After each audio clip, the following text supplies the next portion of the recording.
It's week 22 of 2018, and here on the Technado, we're coming down from the high from our 50th show, our semi-centennial episode last week, but we have a ton of news to get to.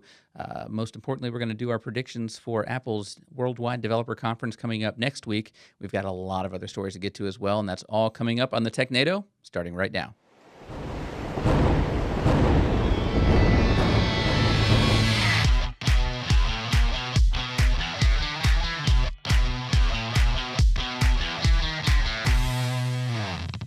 Hello and welcome to the Technado. I am your host, Peter Van Rysdam, and I am joined by Don Bazette. Don, how are you? I am doing swell, ready to dive right back into the podcast for this week. Last week we had a bit of a slow news week. Didn't have a ton of things to talk about. This week we have tons of rumors, allegations, conjecture, and other totally baseless facts to report on. We had a number of articles to pick from, so it's actually kind of a good tech week. I'm ready to dive in. How about you, Peter? I'm good. I'm finally getting over the hangover from all of the semi-centennial podcast parties we had. 50th episode last time. It was a madhouse. It's been a whirlwind week. but like I said, we've got a lot to get to, so let's go ahead and jump right to it and to one of my favorite from a graphic design perspective websites here, lwn.net. Just lovely what they've done with the 1998 throwback. Parrot 4.0 is out, and I know, Don, this is something that you've been waiting for. I'm not the biggest fan of the Parrot Linux distribution. I know Daniel Lowry, one of the security edutators over at ITProTV, he likes Parrot as a pen testing distribution. So many of you out there, if you are doing pen testing or even just vulnerability scanning on your own network, security distributions like Kali Linux and Parrot Linux really come in handy for doing that. Version 4 is out. It's a major version, right? So a big upgrade for them. And the reason I wanted to highlight it here, because usually when Parrot updates, it's just, some tools get updated to the newest version and that's it. With Parrot 4.0, they're starting to make a bit of a transition from being just a pen testing distro to becoming kind of a daily driver type distribution. And with Kali Linux, that's like rule number one. You do not run Kali as your daily driver. That's not your normal desktop OS because there's all sorts of weird stuff in it. With Parrot, they're trying to kind of straddle the fence, be on both sides where it's a pen testing distro, but it's also a regular use case like administrator station type distro. And in the newest version, let me just jump over to Parrot's website, they highlight a number of things that they're adding to it. But the main kind of takeaways for what's new in Parrot 4, they've got net install images so that you can do network deployments of Parrot, which you wouldn't need to do on a pen testing distro normally, but if you're using this as a regular distribution, you can manage labs and bulk distributions. They've got Docker images for running it, which is kind of nice for some people. They've also introduced just updates to the regular UI. They run the Mate desktop, which has been updated, but the rest of it is all kind of user space tools. See how it's got Firefox 60 and LibreOffice, the leading pen testing Office suite. So that kind of shows where they're changing that direction. We'll have to see where it goes long term, but short term, it looks like the team over at Parrot's really trying to make it more of an all-around distro, and that could work out really well. It could be a super success. Now you've got a great stable distro that has a ton of really good networking tools in it, or it could end up watering down one or the other. Like usually the distros like Ubuntu that focus on being a really great desktop OS do a great job at it. And then distros like Kali that focus on being a pen testing OS, they do a really good job at it. But when you have an OS that tries to do both at the same time, they usually end up being mediocre at both. And we'll have to see if that ends up with Parrot. In the past, they have been rock solid. All of their distro releases have been really good. So hopefully we'll see that as Parrot creeps along. But that 4.0 release is out right now already, so you can jump out, download it, test it out. If you've never heard of Parrot, it is actually a really good distro, and it does have a lot of pen testing and security tools just built in by default. Is it kind of an either-or thing with Parrot or Kali Linux, or is it one of the? I know when you're doing pen testing, you want to use a lot of different things. Would you kind of do some things in Parrot, do some things in Kali Linux, or do they have redundancies? It usually is kind of an either-or because they have kind of the same tools in each. As far as like the main tools, Metasploit and Nmap and things like that, those are standard tools. They're in Kali, they're in Parrot. Doesn't really matter which one you use. Parrot does have more tools than Kali in it, so they actually have a ton of stuff in there. But a lot of those extra tools are fringe case type tools or edge case, where just not everybody needs them anyway. So for most people, like for me, it really wouldn't matter to me if you gave me Parrot or if you gave me Kali, because the tools I'm going to use, like Wireshark and Nmap, they're going to be there on both of them. Honestly, I could install those on any distro, so I don't even necessarily need a pen testing distro. But if you are a actual field pen tester, you need a lot of those extra tools that are there. And Kali's got the bulk of what most people need, but Parrot has a little bit extra. So usually people just kind of pick one or the other. Gotcha. Well, we'll see how that plays out. Well, our next article we want to get to is on pharaonics. And, my naivete kind of shows up when I have to say things that are like acronyms or company names that I don't know. And you pronounce them wrong, and I get to make fun of you. So this will be one of those examples. System D? System D, very good. Thank you. System D, which we're all familiar with. If you would have just said it with confidence, nobody would have known. Yeah, but if I had said it with confidence and I was wrong, it would have been much, much worse for me.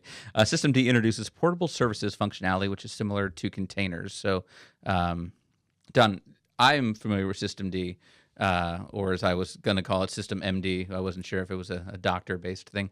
But for those that aren't, let's talk about that. In hindsight, I should have lied and said, it's actually pronounced sci-stemmed. And then through the whole episode, I could have had you said sci-stemmed, and it would have been this funny thing. Hilarious. But, well, even if you are a regular Linux user, I wouldn't begrudge you for not knowing System D. System D is basically a service that runs at the heart of most Linux distros, and it's responsible for all of the boot process that happens. In the past, we had these initd scripts that always ran and did things. System D replaces all of that.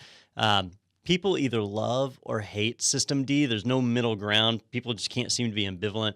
I personally like it. A lot of people think it's the devil and refuse to use it.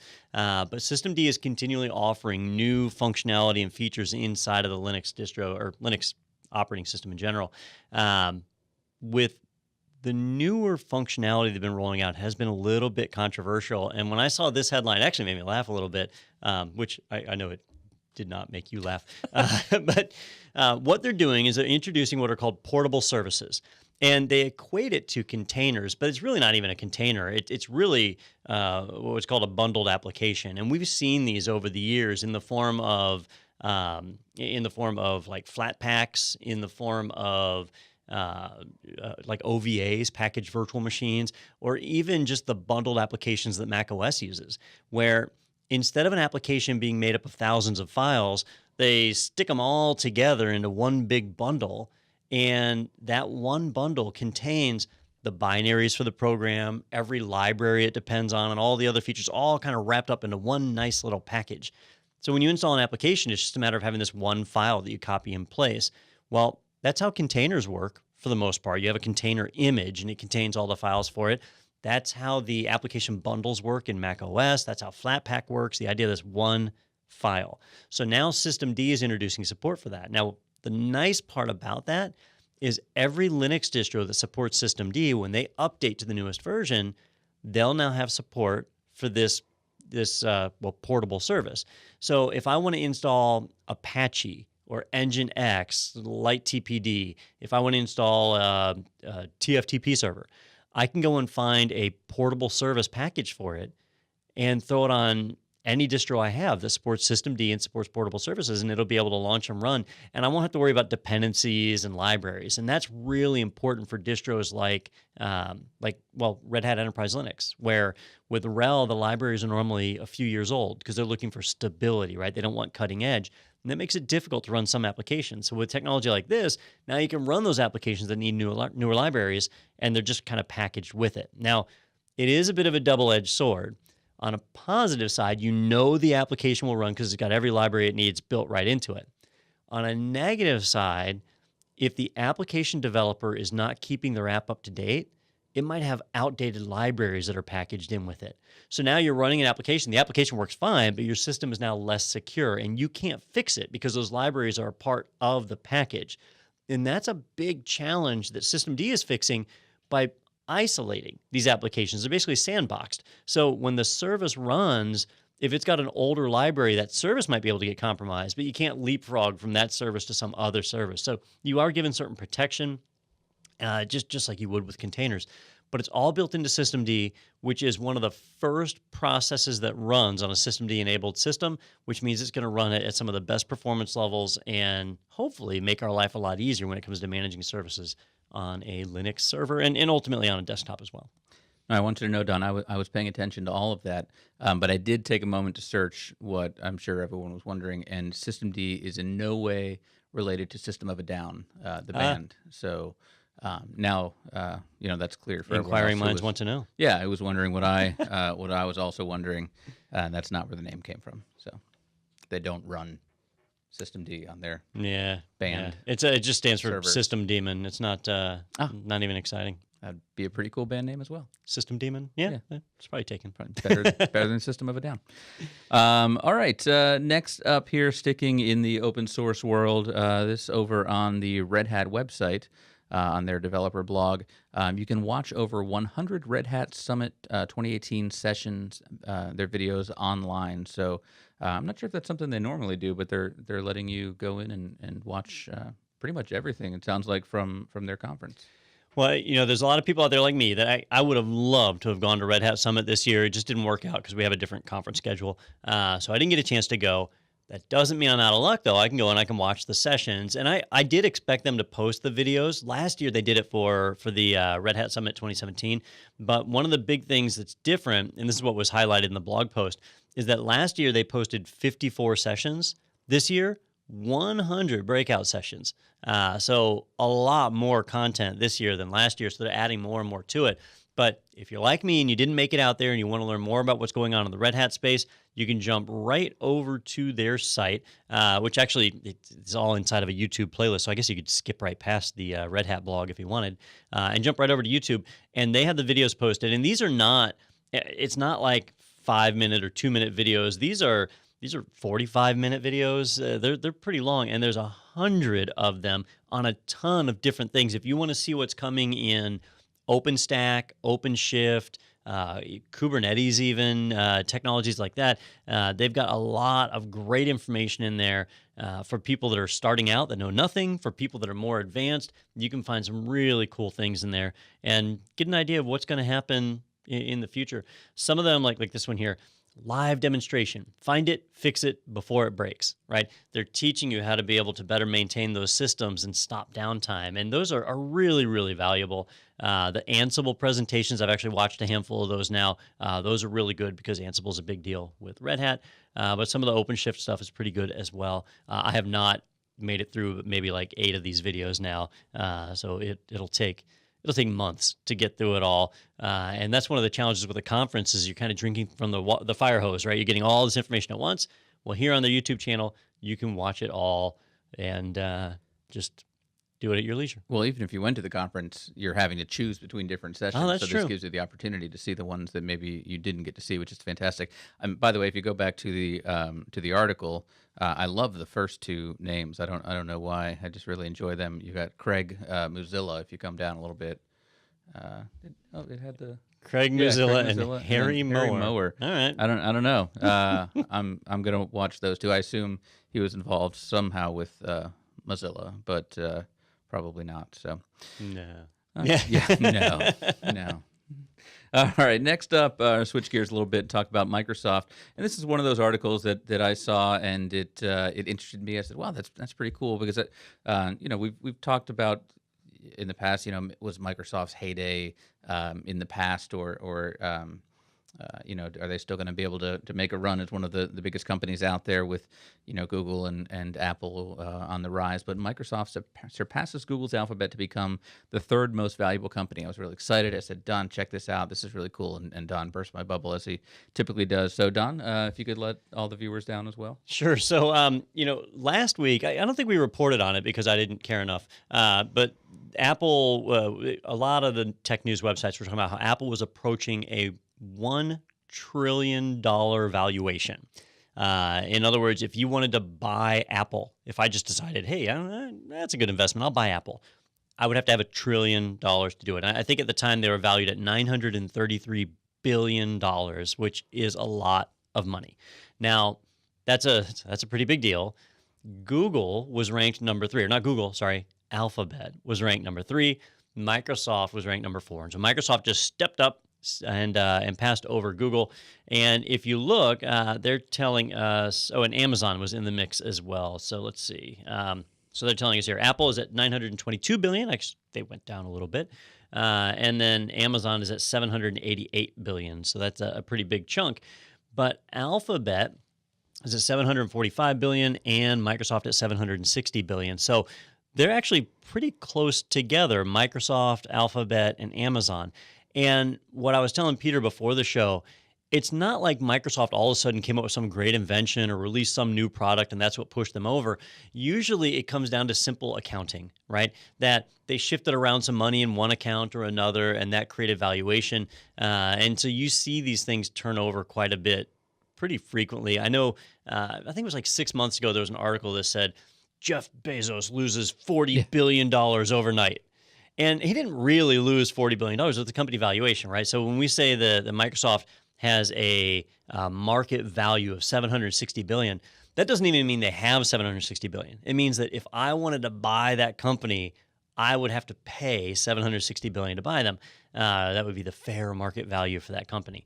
So it's kind of weird. They're funny numbers, right? But it is neat to see where these companies play out. And for Apple to be so much higher and have less than 2% of the market, that's a really weird thing. As far as like operating system and PC hardware, Apple has a very, very small percentage. Now, you switch over to the cell phone and music player industry, and Apple has a massive market share, right? So it's all about which market you look at, and these numbers can all be manipulated to reflect that. But it is neat to see, all these companies are doing really, really well right now in our current economy. You're really missing out with your ad blocker there. I've got this this great ad. Did you know you can get from Seattle to Vancouver, BC, in an hour on a seaplane? I can believe that. Yeah, that'd be fun. How much something like that cost? It doesn't get into that on here in the ad, but I lived in Seattle, and I lived right off of Lake Union for a while, and we used to see seaplanes come in and land and take up because they'd come into the Sound because the water was a lot more stable than it was if they tried to go into the Pacific. I always thought it was just tours too. But I guess commuting would be. And you see those annoying duck cars, the amphibious vehicles, those things. They're big up in Boston, I know as well. They'll do the harbor and all that. And I feel like we're getting off topic. Yeah, well, it's important. Yeah, if you're ever in Seattle, it's fun. I'm going to look into the pricing on this, and I'll let you know. But for now, we're going to switch gears to something big that's coming up actually next week. It is the Worldwide Developer Conference for Apple, and we've got a lot of. Well, it's always that time where we have these announcements that we're expecting, but they're rumors until it's go time. And actually, it's a good time to mention, if you're going to watch WWDC, I would suggest you do it on Twit, with Twit TV, because ITProTV is sponsoring it. And so Leo Laporte will actually have some commentary throughout and be talking about what's going on and helping you understand why things are important or what's new there. So definitely something to check out if you want to watch the live keynotes and big announcements from that. But we wanted to look at some of the rumors this week and then look back at it next week and see what's actually true and what came about. So this first one on 95 Mac. Yeah. This is actually building off a conversation Peter and I had earlier this week. Last week on the show, I said, we're not going to hear a lot out of Apple right now because they're trying to hold everything for WWDC. And so Peter says to me, he says, well, we're not going to let that stop us. Let's report on fake news instead. There you go. And so we've got a nice little roundup here of news sites guessing at what's going to happen at WWDC next week, and we'll get to. Are we going to create like a scoreboard or something? And just, we have to each rank if we agree that it's going to happen or not. But the first one and the first couple actually seem to be focused around an Apple MacBook with an ARM chip, and so this one obviously is from England because of the way they spelled manufacture. But Don, what would the benefit be of an ARM Mac? Wait a minute. Isn't that how we spell manufacture? Manufacture? Oh, yeah. I don't know words. Look.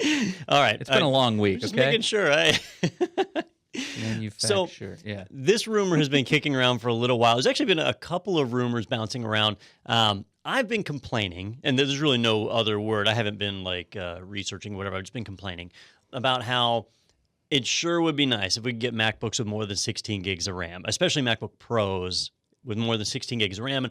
And I understand the problem that DDR4 creates too big of a battery drain. Apple won't have it. Apple insists on having this 10-hour battery life on a MacBook Pro, so you're held to this 16 gig memory limit. And that's just how it's going to be. Well, then they have to find some way to kind of overcome this, to make a laptop that makes sense. And the MacBook Pros really haven't changed much over the last 5 years. That they get faster processors, and they've switched to SSDs, but that's about it. Otherwise, the Mac Pro that you buy today is practically the same. Well, I'm forgetting USB-C ports. I'm forgetting the touch bar. Yeah, USB-C. See, these aren't things you get excited about. Like, I'm not going to buy a new laptop because of USB-C. And when I bought this laptop, I chose not to get the touch bar. So some people get excited about that stuff. But anyhow, something's got to change. And there have been a lot of rumors over the past several months, and some not rumors, right? Apple themselves said, we're working to get it where iOS apps will be able to run on macOS. So now if I have a laptop with macOS, I can run an iOS app. And I said at the time that was a really weird feature for them to offer because there's no touchscreen on any MacBook. Pro, Air, whatever, none of them have a touchscreen. So how are you going to use these iOS apps without a touchscreen? You could use your Magic touchpad, but that sucks. I mean, it works well for macOS. It doesn't work well for iOS apps. So they got to do something. So a lot of people are theorizing that Apple is going to announce new MacBooks that have an ARM processor in them. And I've got to say, look, if they do that, what operating system is it going to run? Is it going to run iOS or is it going to run macOS? They could go either way. Maybe they do both. There have been some Windows platforms that did that, or Android ones. Who knows? Maybe they go that route. But they're 9 to 5 Mac or Digitimes. They're claiming not only is Apple going to do it, like they've already got a manufacturer lined up. Pegatron is ready to get in here and manufacture a MacBook with an ARM chip. Now, for those of you that have not been through a architecture change like this, one of the big deals is that when you switch from the Intel architecture to ARM or any other direction, Apple will sit down and they'll port the entire macOS operating system to run on ARM. So all the built-in applications in macOS will start running right away. But all of the third-party applications and all the App Store apps will have to be recompiled to support the ARM architecture. And that takes time. It takes years. So on day one, if this product comes out tomorrow and Apple sends me a free one, because they never send me anything unless I pay them first. But if they send me one, they could give me that ARM laptop and it still wouldn't have any value to me because it's not going to have any apps on day one, anything beyond Mail.app and Safari, right? So we'll have to wait for more applications to get developed and roll out. I think it's super unlikely that Apple would make an announcement about hardware, but on the software side, I could see it because this is the developer conference. A message to the developer saying, hey, we're going to release an ARM laptop, and we're going to start moving our MacBooks that way, and eventually our Mac Pros and Mac Minis, we're going to move them all over to ARM. So start working on your applications now. I could see that kind of an announcement. But to go as far as to say, here's a manufacturer that's going to start making these, that's a pretty gutsy rumor to jump on. Well, and if you go to the next article from Fossbytes, they get into what you mentioned. They've got that key word up there in the headline, touchscreen. So I know this is something we've talked a lot about in the past and why it would be a benefit. But down in this article, they mentioned that some of the known specs, and I love that they use the term known for these, some of the known specs of this rumor include a touchscreen, SIM support for LTE, GPS, compass, and water resistance. So you start to think, I mean, that's a phone, as opposed to a computer, and it really is, as it says, kind of a new class that is somewhere in between phone, iPad, and compuer. So, and I'll say when I travel, I don't take my MacBook with me. I leave my MacBook here at the office because I have an iPad Pro, the 12.9-inch one, and I have a keyboard stuck on it, and that's what I travel with, and it's great because it's got a cellular card in it. So I have internet access wherever I go as opposed to trying to find Wi-Fi at various places. If I take my MacBook, it doesn't have a cell card in it. I can't I can't connect to my cell network, so I've got to find Wi-Fi networks. And when I travel, that's just getting to be too dangerous to try and trust other networks that are out there. So, I could see them trying to merge it together. It'd be neat to see. If they announce a product, though, I'll be really surprised. I think that with WWDC, it's more about informing the developers, hey, get ready for this. Here's what's coming. And maybe we'll see something at the end of the year. Weren't there expected announcements at the last event, and we're kind of behind, so that's why people think that there might be a product coming this time? Yeah, but those same people will say that about Mac Minis. Like, oh, there'll be a new Mac Mini. Mac Minis haven't been updated in, is it 4 years now?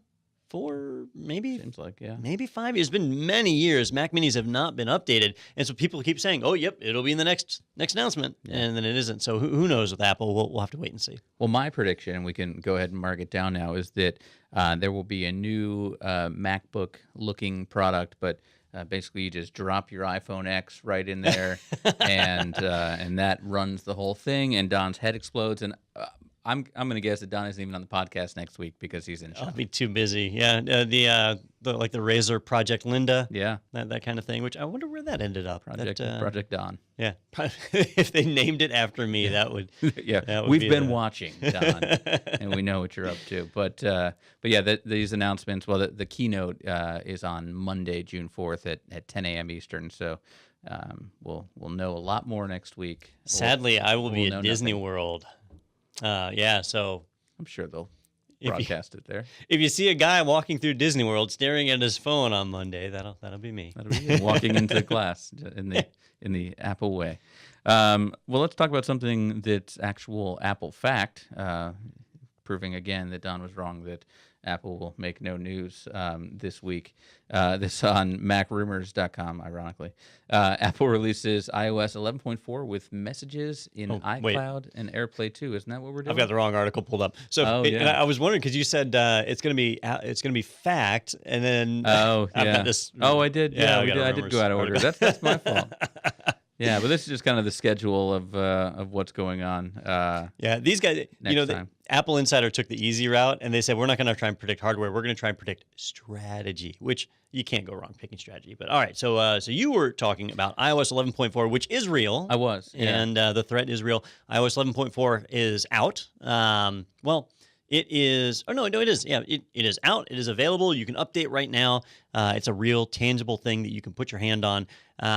Most of the updates in it are inconsequential unless you really care about AirPlay. If you have I want to say AirPod, a HomePod. Do you have a HomePod? I do not.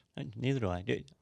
I don't know anybody who has a HomePod. I haven't seen one in person. Which kind of oddly sets the stage for how unusual product it is. But Apple's Siri assistant, its Alexa competitor, right, to compete with Amazon Alexa, is the HomePod. If you're not familiar with it, they launched it a few months back. It's unusually expensive. I think they're $300 a piece. And they have continued to add new functionality to be able to better support those. In iOS 11.4, we get support for AirPlay 2. And AirPlay 2 gives the ability to do stereo broadcast where you can have two HomePods. So if money is no object, you can have two HomePods and you can have basically a left and a right to do stereo audio out of them, which is kind of neat. And they have a handful of other things. Here's a picture of a HomePod. It looks like a speaker. It's great. So anyhow, that stuff's rolling out. It is available now. One of the other features, though, which is more important in my opinion, and something that I definitely think everybody needs to be aware of, is that while the primary feature of iOS 11.4 is AirPlay 2, nestled away in the announcement is an upgrade to iMessage or Messages. There's a new feature that's rolled out that's enabled by default called Messages in iCloud. So in the past, if I ran the Messages app on my phone, which you have to do, and if I ran Messages on my macOS machine, I could get a text message and it could show up in both places. And I could respond and it would, again, respond in both places. But it wasn't actually synchronizing between the two devices. The devices were receiving the messages separately and responding separately. So they're actually kind of acting independently. Starting with iOS 11.4, that's now being relayed through iCloud. And there's two big things here that we need to know. One is it's kind of a good thing in that all of your messages are basically being backed up now. So when you get a new phone, all of your messaging history can download right from iCloud back to your new phone. And so you've got all that history. In the past, if you get a new phone, unless you restored an iTunes backup, you lost all of your messages, and you know, you just get new ones. They fill right back up. It's not that big of a deal. Some people really love to have that history there, so that they get that.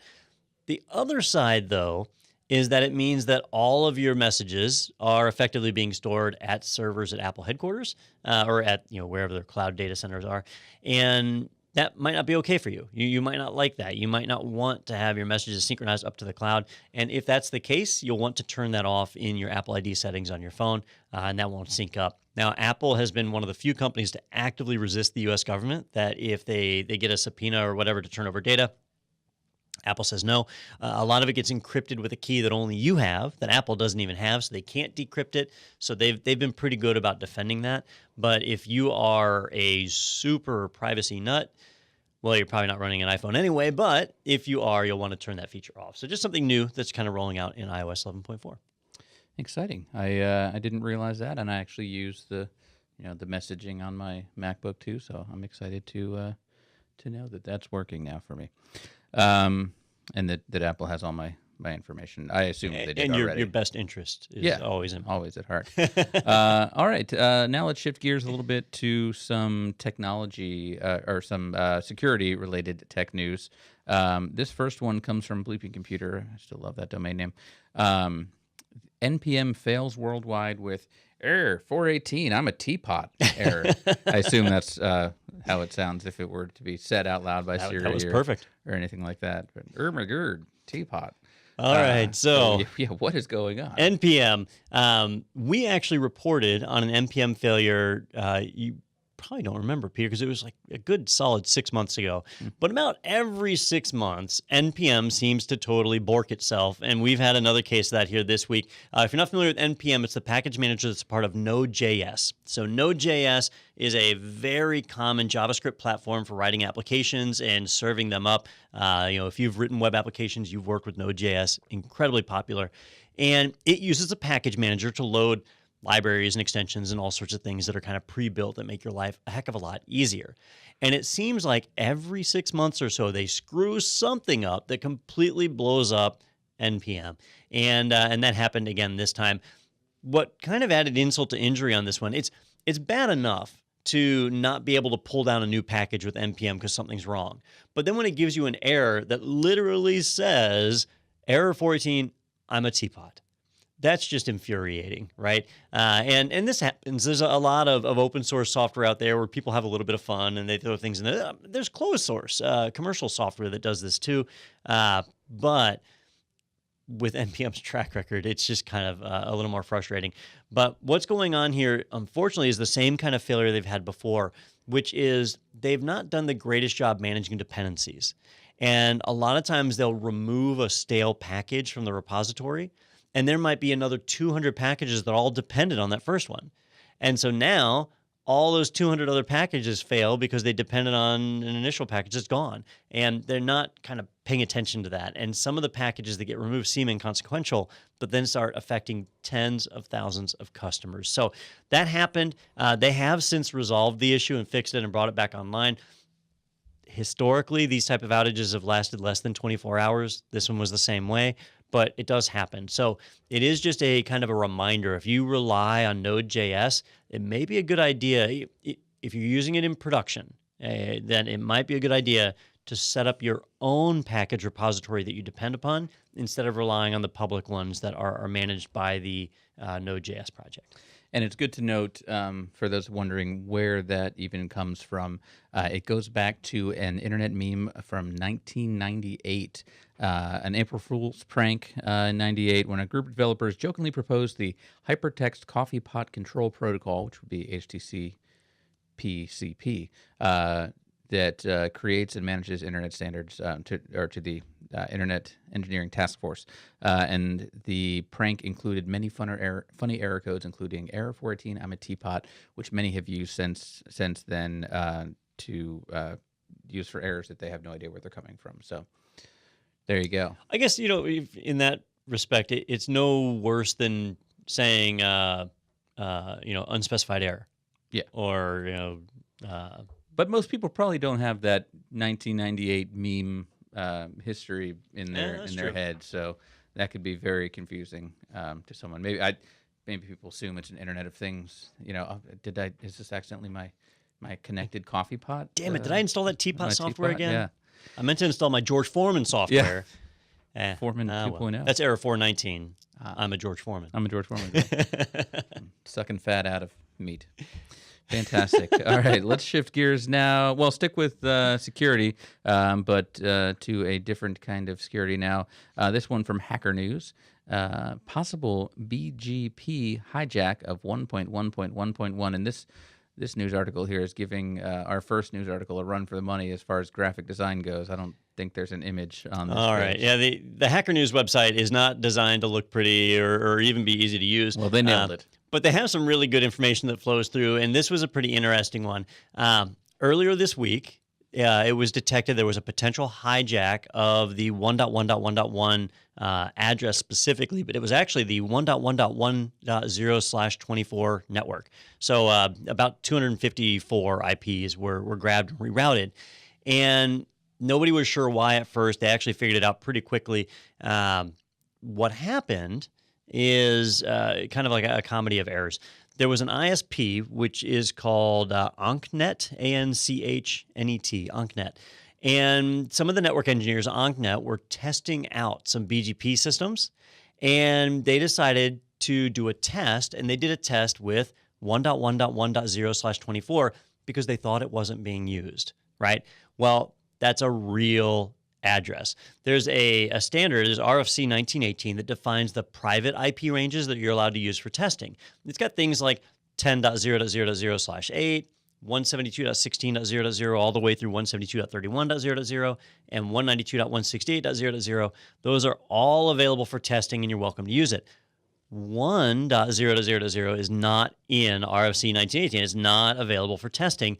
And these network engineers at an ISP, where they get paid to know stuff about networking, they didn't know that. And so they decided to do a test, and they used that. They started advertising that BGP network, and BGP is a trusting protocol. It started routing traffic over to their ISP, which looked like an attack. It looked like a hijack, but it was an accident. Now, just a few months back, Cloudflare launched a new public DNS service, and it was a very public thing. They did a huge media junket on it, and they were promoting their new public DNS server that anybody could use at 1.1.1.1, right? Google has 8.8.8.8. Didn't we? We did, yeah. Yep. Yeah. And so they said, hey, if you want a fast public DNS server with great security, 1.1.1.1, you can use it, right? So this ISP basically hijacked. And once it was figured out, it got rerouted back and everything went back to normal. But for a period of time, there were tens of thousands of people who could not reach out to Cloudflare's DNS service to no fault of Cloudflare's. So it highlights how big of a problem BGP is, but you could argue that BGP wasn't the problem here. Those network engineers were the problem. But there are no penalties. There's no fines. There's no law that was broken. It's just this honor network, this, I trust you, you trust me type thing that goes on at the highest level of the internet. It shows how fragile that infrastructure really is. Kind of shocking sometimes.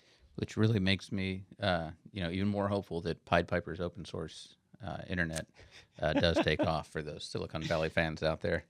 I think it's the future. And that's why I've invested in Pipercoin. Pippercoin? Yeah, I think it's going up. All right, let's go to the next one over here on threatpost.com. A severed attack extracts the memory of AMD encrypted VMs. So what's going on with my virtual machines, Don? All right, you would have to be living under a rock to have not heard about the Spectre and other processor level exploits that have been going on the last several months. They all broke back in December. When did all that break? It was a long time ago. Yeah. So it's been going on for a long time. It was New Year. And there have been tons of patches and updates that have been rolling out, and various vendors have been releasing technologies to help protect and isolate and make sure that those vulnerabilities don't affect, that Spectre and Meltdown can't be leveraged, especially on virtual machines. Well, in the AMD infrastructure, they had a technology called Secure Encrypted Virtualization, or SEV. And what it allowed you to do is run virtual machines, and it would leverage hardware found in AMD CPUs to isolate the virtual machine from other VMs. And so if somebody tried to do Spectre or Meltdown, they would only see information from that one VM. They wouldn't be able to see information from other VMs. That made it safe. And when Spectre and Meltdown initially broke, a lot of cloud service providers started looking and saying, hey, maybe we should move away from Intel and move over to AMD, right? This was AMD's one chance to jump in and start getting in the data center, because traditionally Intel has just dominated the data center market. Well, unfortunately, it turns out that SEV isn't perfect, and hackers have found a way to exploit SEV in a way that allows them to use Spectre and Meltdown just like on any other hardware that's out there. So if you're trying to dodge this vulnerability, or really exploit at this point, unfortunately, AMD's SEV is not the ultimate solution for you. Now, AMD's been notified. They've worked on a fix. They're working on rolling that out. But for right now, just know that it is vulnerable. SEV is the core technology, and so the attack is called Severed, just a play off of that, to say that, look, we can be in one VM, we can exploit the CPU and actually access memory from another VM. Even though it's supposed to be securely encrypted, it can still be accessed. It's good to know it's an equal opportunity vulnerability affecting everyone. No CPU left unturned. Yeah, fantastic. That's great. All right, let's move now to Tom's Hardware. .co.uk, where we have this article about Chrome 67 bringing support for PWAs and passwordless login. So progressive web apps, and well, how am I logging in without a password? My face? Magic. Oh, so so Chrome 67 is rolling out right now as you speak. In fact, I haven't checked to see if I've updated to it or not yet, but it is rolling out. And the two big features of Chrome 67 are PWAs and passwordless logins. PWAs, if you haven't heard of them, are progressive web apps, and what they are applications that are actually websites, but on your computer, they actually look like a native application. So instead of having to install Microsoft Word or some video game, you would actually be launching a web page that has that video game or whatever embedded inside of it. But people have tried this before, and you still know it's a web page, right? With progressive web apps, it's actually able to do it in a way that looks like a native application. And for a while, we had Chrome native applications. Google killed that off has it been 2 years now? I think it's been about 2 years ago. They killed that off. Some people still support it through older builds, but PWAs were designed to be the replacement for that. They've been in beta, they've been working on it for a while, and now they've actually incorporated it into mainstream Chrome. So Chrome 67 is the first version that is not a beta, that actually has full support for PWAs, and now we're going to start seeing applications going that route again. That'll be a nice differentiation from all the Electron apps that people are using now that are pretty resource hungry. Here, it'll just be tied to your browser, so it'll take the same resources as normal. Passwordless login, though, tying off of what Peter said, Chrome has had support for dual-factor or multi-factor authentication for quite some time. I know I use a YubiKey, which I have here stuck on my little ID badge.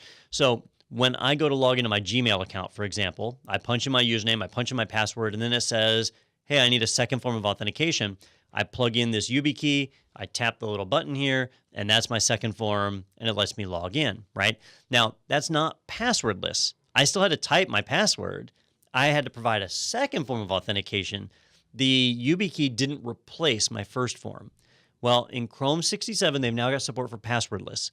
And passwordless can take a number of different forms. It can be a face scan, like Apple's Face ID. It can be a fingerprint. Many laptops have fingerprint scanners.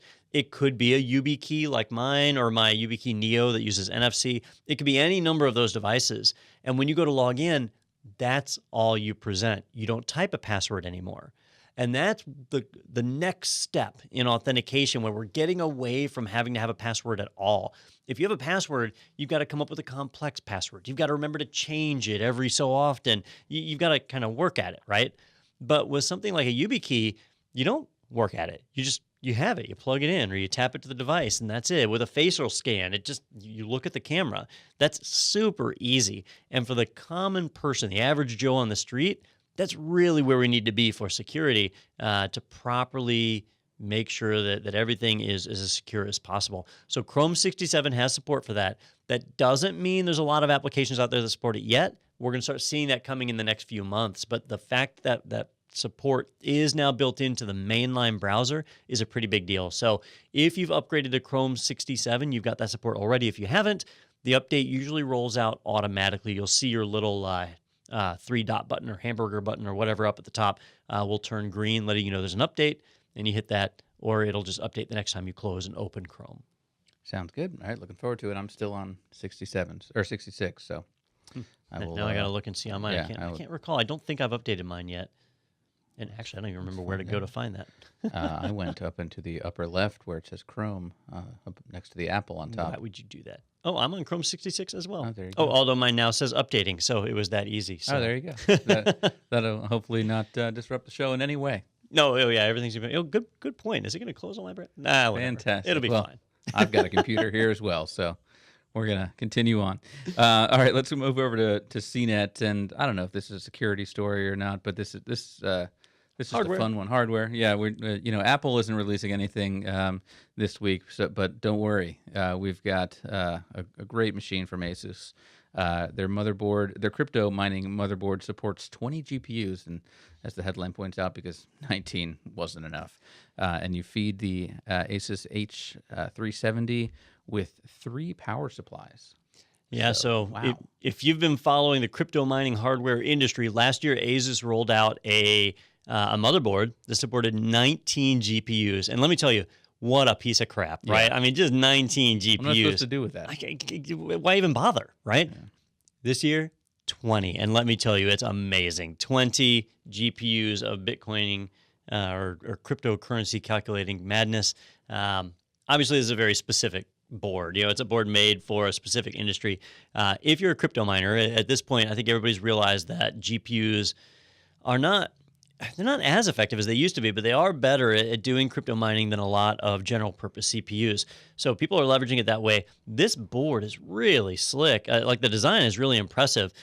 It's only got a single CPU because the CPU is really not doing a lot of the work. The GPUs are doing it. And what it has are 20 custom-built USB ports, right? So these are USB ports that allow you to do basically 40 gig communications, which is far above what you actually need to communicate with a GPU. This is the same technology that Apple's using for their external or eGPUs. You can get if you have a MacBook, it's not going to have a great graphics card in it, but you can get an external GPU and plug it in via Thunderbolt, gives you that 40 gigabit channel, and now you can do all of your 3D processing on this external card, and it runs phenomenally. I've done it on mine, and the performance, I mean, it's almost like double the performance what your normal video card would be. It's really, really impressive. So here they're just doing that same thing 20 times. There's 2 banks of 7 and 1 bank of 6. So there's 3 different channels. It's got 3 power supplies that spread across those 3 different channels to power all these graphics cards. And you now have a Bitcoin mining rig or just any kind of blockchain. And we always focus on blockchain, but I mean, it could be any high compute process. You might be sequencing the human genome. And so here you could have 19, God forbid. Yeah. You could have 20 discrete GPUs in there doing work for you. If we were to break this down to like CUDA cores, you'd have thousands of CUDA cores per GPU. So you could easily get to 100,000 CUDA cores without even breaking a sweat here, and really get some teraflops going on this thing. And I know that's exactly what you look for in a computer, Peter. So this is probably on your Christmas list, right? Teraflops and whatnot.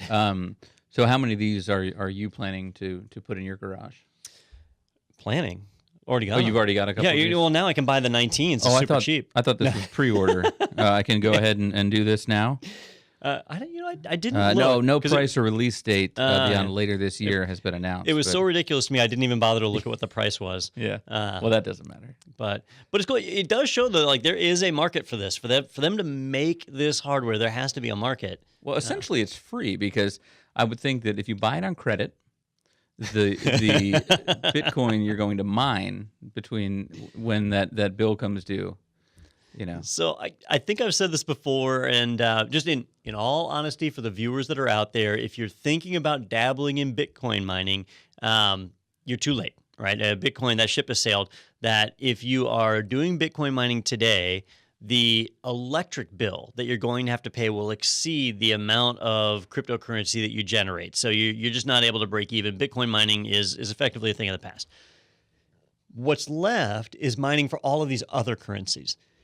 Ethereum, I don't think ship has sailed yet on Ethereum, but it's getting close. You got the TCX coin or whatever. There's a couple of other ones that are out there. Dogecoin, I think, is still possible if you want to go that way. Maybe Coinye, some of the other more fringe currencies. But if you want to do blockchain and cryptocurrency mining for a different currency, that's still a realistic possibility. And it's such a fraudulent market right now that if you're jumping on to the early stage of some new cryptocurrency, the odds of it being a fraud are just as great as the odds of it being legit. So it's a tough business. I would not recommend anybody investing in a crypto mining rig. But if you can do it and you pick a currency that is legit, that is going to grow, you could make millions of dollars off of a board like this. Like Peter said, it does pay for itself, but boy, is there some risk. Technically, you could say the craps table in Vegas pays for itself. It does. If you stick with it. It does for the casino. Yeah. They have never had to pay for a craps table. Well, the trick is you just double down every time, right? And eventually you win and you get all your money back, right? Oh, that makes sense. Simple system. Makes perfect sense. Yeah. And did you watch Silicon Valley this season? No. Oh, did they do that? Well, no. Going back to the mining, Guilfoyle has an alert on his computer that goes off every time Bitcoin gets high enough in value where it makes sense for him to turn his rig back on. Where it exceeds the power. But it's constantly going off in this one episode, and he's like, "I'm sorry, it's a very volatile market." So.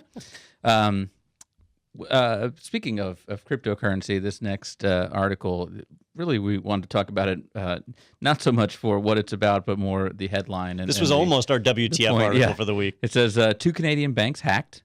Cryptocurrency is the better store of value. So they're not just giving you news. They're telling you what to do now because, hey, banks are being hacked. And, I had originally moved all of my money to gold. Yeah, buried it in the backyard. Yeah, buried in the backyard, sure. I've got the metal detector so I can find it if need be.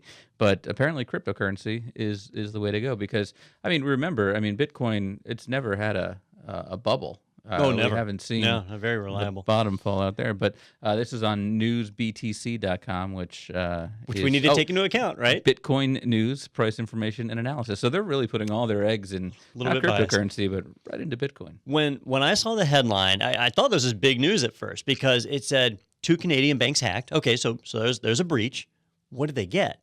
And then the second part of the headline is cryptocurrency is the better store of value. Now that to me says, oh man, this bank got hacked. And somebody stole real currency, right? They stole real money. And boy, if I had that in Bitcoin, it would have been so much safer. But then you go and you read the article. So 2 different banks got breached, and it was supposedly a spear phishing attack. We'll see what it actually was later on. But they managed to get personally identifiable information for the customers of the bank. So we're talking about first name, last name, mailing address. I believe they said social security number, but it's the Canadian equivalent. Yeah, SIN number. So SINs. So they got all this information on the people. Absolutely nothing about currency. Like they weren't able to access checking accounts. They weren't able to steal money out that way. So the money was safe. It was the personal information that was compromised. Now, the neat thing about Bitcoin and cryptocurrency in general is that you can do completely anonymous transactions, right? They're not invisible transactions. They're traceable, but they're anonymous. And I think that's really what the point of this article was saying was that if you want to store your currency and know that your personal information is safe, yeah, cryptocurrency will do it, right? But when you hear about a cryptocurrency breach, it means money was stolen. Here, it's a financial industry breach, and it's just personally identifiable information. So the news source in this case needs to be taken into account. This is a Bitcoin news site. So, of course, they're going to tell us that everything we have should be in cryptocurrency. But, we always need to weigh that with a grain of salt and be careful with where we invest our funds. And that's why we always look at where we're getting our news from before we just take it as gospel. So now let's go to the super reputable hackread.com, which I don't know if it's run by hackers or about hackers, but we wanted to bring you that feel-good story after talking about all of the hacks and breaches and vulnerabilities and exploits from this week. You know, in time, they're going to get these guys. And the Yahoo hacker involved in 500 million accounts breach was jailed for 5 years. Now, granted, the people in the Russian FSB that he did this for are still on the loose, but at least someone is going to jail. The fall guy here for the hack. So. He did get a sweet tattoo out of it. Yeah. Is that him or is that just a stock photo? Oh, I assume that's him. That could be one of the 500 million people that he stole their information from. So the Yahoo breach is regarded as one of the biggest breaches in history, and it happened over 5 years ago. It was a while ago. That was in front of Congress last year because Yahoo failed to report it, right? There was this big breach. They didn't disclose it. They didn't tell people that the breach occurred until many years later.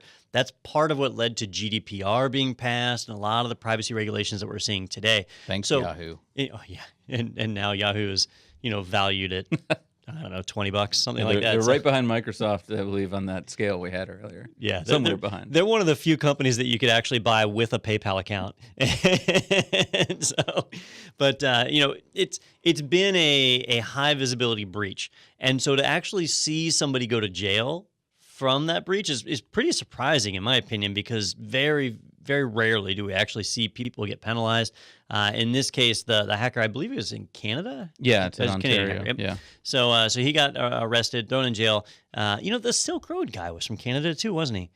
Yeah. Maybe the laws are I think we've been tricked because Canadian people are normally so nice and polite, and it turns out they're all hackers. Well, he apologized. I had no idea. Well, yeah, all right, he apologized. If you scroll down to Don, if you go back to the article, he's got a pretty sweet picture with a blue Ferrari or Lamborghini or something there. So if they say crime doesn't pay, I beg to differ. Wait a minute, is that the same guy from the picture up here? Karim Baratov, a.k.a. Playboy, a.k.a. International Hacker for Hire. All right, well, yeah, he's beefed up in prison. Maybe that's I assume that could be a prison tattoo in the top photo. But yeah, for those of you just listening, you get online and check out these sweet photos. So he breached Yahoo. They did not pay the ransom, right? So he must have made money selling that. I wonder how much. Well, he was a hacker for hire. He was. Oh, so he did other jobs we just don't know about. Hired by. Let's see. He claimed that upon stealing 500 million user accounts, he sent their passwords to Dmitry Alexandrovich Dokachev, an alleged FSB officer. Convincing job. Thank you. Who's already on the FBI's wanted list in connection with compromising at least 500 million Yahoo accounts. So all right. I'm assuming this very same crime. So I don't know if he was just paid by them to do that as opposed to whatever it was, he was able to lease a pretty sweet sports car there. Well, we already know the U.S. government was willing to pay over $1 million for an iPhone hack. So this data sells for a lot to the right people. I imagine he got quite a few rubles out of it. Yeah, I don't know what was in Yahoo that was that valuable, but nothing fantasy on my sports. Account. Yeah, exactly. Yeah, he was able to move everyone up the trade waiver and that's it, and get all the great players that everyone wanted back in 2014. All right, let's shift gears to our second to last story here for the day on the Technado. This one over at marketwatch.com. People are using Venmo to spy on cheating spouses, and it's proving more effective than Facebook. With the whole delete Facebook movement, people who don't trust their spouses and loved ones are having to find new ways to track down where they are at all times. And now we're finding out, I don't know why in a relationship you'd be paying that person, because that doesn't sound like a relationship to me.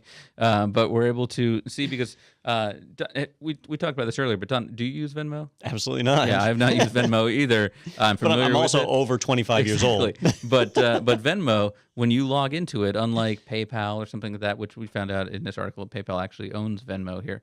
But Venmo tells you basically a feed of all of your friends and family and people you're connected with and who they've sent money to recently. I don't think it gets into specific amounts with it, but basically you have a news feed where it says, hey, Don sent money to Domino's Pizza, and and Tim sent money to Don, and we can see all that stuff, so we can see what our friends are buying. Now, Venmo is just one of many different payment apps that are out there, right? And there's Apple Pay and Android Pay and all those other, or Google Pay, whatever it's called this week.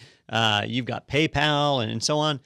What makes this one different is that Venmo, by default, makes your transactions public. And that seems really weird. Like, why would a financial application of any sort default to being public? But that's it. Like, if you've used Venmo, your transaction history is public information unless you go in and opt out of that. So what they're saying here is that basically a untrusting spouse could look at the Venmo history and maybe they see some restaurant charges or hotel charges or things like that. And they can then ask that question, like, why do you have this hotel room on charge? And start the I'd like to read conversation. A paragraph to you here, if I may. Exact amounts aren't listed, but you can see who's paying who and which words or emoji they use to describe the payment. That's bad news for people who use Venmo to pay their drug dealer, and that's a link to another news story, and then actually write drugs in the payments description field, but great for amateur detectives. One Chicago woman told MarketWatch she used to do minor celebrity stalking of Saturday Night Live cast members and former Disney Channel child actors on the app. So, this is a great way to have some fun on a Saturday night. So you don't even have to be friends with somebody. I guess not. You can see anybody's transaction history. Maybe you have to send them $1 or something, and then you're connected on Venmo. And then you can say, "Hey, amateur sleuthing SNL cast members." I can't imagine she sent like. I love the term "minor celebrity stalking," though. That's a great term. It's what's is it the stalking that's minor or the celebrity that's minor? Yeah. I guess it's the celebrity. SNL. So yeah, Disney Channel. It's like moderate to severe. I love that when they say that on all the prescription commercials. Yeah, if you have moderate to severe plaque psoriasis. Yeah. It's like, what do you got? Is that moderate to severe or is that severe to extremely severe? But yeah, so if you haven't done so yet, get on Venmo there and enjoy seeing what everyone is up to and your loved ones if you don't trust them. I think the moral of the story is we're not saying don't use Venmo. What we're saying is you should pay attention to your applications, all of your applications, and figure out whether or not they're set to public by default. This is a terrible, Venmo should not be like that, but apparently they advertise it as one of their features. Yeah. Right? Like you see what people are doing. That's what kids want these days. Yeah, just not a great idea. Well, I don't know how that wasn't our wacky story of the week, because it definitely could have been, but our wacky story of the week we have over on, I'm going to butcher this domain name, but it's Olifrost. It's a person. Ollie is his name. Olifrost.st, which is St. Thomas? I don't know. I have no idea. It's one of the countries. Stegosaurus domain. But basically, we've talked about Delete Facebook before, and that movement and how you can actually download all of your data from Facebook. So this guy said, "Hey, I've been letting other people profit from all of my data, so I'm going to go ahead and profit myself." So he put all his personal data from Facebook, downloaded it, put it up on eBay to sell. It has since been removed from eBay by their terms of service for whatever reason. But interestingly enough, he was actually going to donate the proceeds. I don't know if it says on here to whom, but it seems like donated to himself. To the EFF. Yeah, it seems like an odd choice in my opinion because by its very nature, this information is all public. So why couldn't I just go be friends with this guy and get all this same information? Well, if you read the laundry list of what he was including, right? Because basically what he did is he went to Facebook and he did the data dump. And he did the data dump from, I believe, Apple and a couple of other ones. So he was doing the full data dump where it had everything, like every photo that he had posted, every chat message and so on, and packaged it all together and said, "Hey, I'm going to sell it." And he threw it on eBay. Started at like £1. When I looked at this, it was at £30 already, and you could still bid on it. It finally did get taken down. It looks like it reached about, well, it says £300 here. I'm pretty sure it broke £400 before it was taken down, though. So it was starting to creep up there. But eBay doesn't allow you to sell digital goods. You have to sell physical goods, and so they have weird rules about that. They took it down. But it was more of like a social experiment saying, why shouldn't I be able to profit off my own data? It's a phenomenally bad idea, though, because he actually put in here somewhere like If you buy this, you're not allowed to steal my identity. Oh, it's right here. What's not included? Permission to steal my identity and open a sweatshop. That's just a challenge. I'm like, hey, I'm going to buy this and I'm going to open a sweatshop. Yeah. I wasn't going to, but now I am. I feel challenged. Well, for those of you who were wondering, .st is the top-level domain for Sao Tome and Principe, the Democratic Republic of that thing I just said, an island nation in the Gulf of Guinea off of the western equatorial coast of Central Africa. All right. So you learn something new every day. Just like I guessed. So what is St. Thomas? What it is. Well, St. Thomas is British Virgin Island, right? So it's probably .uk. I thought they were like some kind of French protectorate. What do I know? Oh, you know what? I'm thinking of Saint-Martin. Oh, well, that's half French, half Dutch. Nah. See, now it's all complex. On the French side. So they get multiple TLDs? Yeah, I believe so. Yeah, well. All right. Well, anyway. Top-level domains are a lot of fun. Have you seen all the new ones that have rolled out? They keep rolling out new ones. There's hundreds now. Not in the last, if there was something recent in the last month or so. Oh, not in the last month, okay. But yeah. Yeah, I'm excited about those. I need to go out and buy some for sure. Hey, everybody. That's going to do it for the Technado today. If you enjoyed this, please go ahead and review us and let everyone know on iTunes how much you enjoy it. If you don't enjoy it, then don't tell anyone. But you know what? I forgot and wanted to mention something before we do close. And last week for the semi-centennial anniversary show, we did a little tour of Don's office. And as I assume a semi-centennial gift, Don gifted me shelf space. So I have my own shelf now on the wall on the set, and I use that to pay tribute to my favorite movie of all time, my favorite franchise, which would be Back to the Future. And so, we've got some great things here. I had the Pepsi Perfect up there already, but I went ahead and added the Gray Sports Almanac, which doesn't help me anymore because it only went up to 2000. But it does have one or two pages in there of actual sports scores. In front of that, you got the figurines of from right to left, Biff and Doc and Marty, and of course Marty's father there, George, as well.